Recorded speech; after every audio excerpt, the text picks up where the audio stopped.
Meow. If you're looking for a space that inspires creation and feels like home, follow me as we show you how we transform this 80s residential home into our creative space.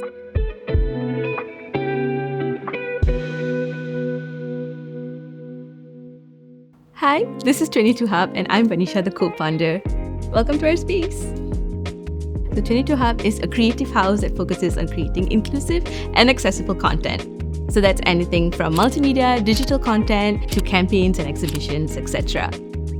22 Hub is actually a house from the 80s. We chose it and also then transformed it into a studio along with our friend because it is very much a space that we felt like had so much potential. As someone who used to work in a very corporate setting, we really didn't want a corporate setting for a creative workspace. So we really thought about how the space can be comfy and cozy and functional. My first tip for anybody who's hoping to start their own creative studio is to make sure that your space is adaptable and also versatile. Some of the characteristics that we really liked about the space was the open concept in itself. Almost everything in the space can be easily moved. It has been so wonderful to see how the space has been utilized by different production houses. We really wanted to make sure that our space is able to cater to many different types of projects. Consider sharing your unique personality by thrifting and buying second-hand furniture.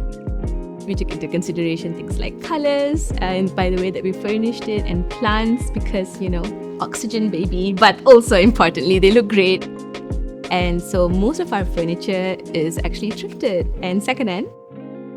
We think that this sort of mismatched pieces kind of complement each other in the sense because it's very much like the space in itself. The next tip that I have would be location. Before we decided to move in, we really considered where the studio was and also its accessibility. So PJ is central for most people in Klang Valley. We wanted it to be a place that people didn't have to struggle to get to. So whether it's easy to get to first by car, but also by public transport as well. As beautiful as a vintage space is, it's not without its challenges because it is a home from the 80s. It is quite old. Upkeep is a bit of work sometimes. The most important thing for us is to make sure that everybody within the space is safe. So we do often do regular checks to ensure that things are always maintained and kept well. Another tip I would say is to be very mindful of your area in itself and its location and who you're around. So we have to be really mindful of our neighbors and not to offend them or not to disturb them in any way. It's not just about your space, but it's about everyone around you as well and making sure that you can coexist with them. Being in the industry for about 10 years, I've noticed that there are limitations to the creative industry. Some of the things that we wanted to make sure that we provided was a space for all sorts of people. And we want our creatives to feel welcome and at home. And that includes people who are disabled, so we have disabled-friendly accesses. And when you feel safe and comforted is when creation can happen in its most organic form.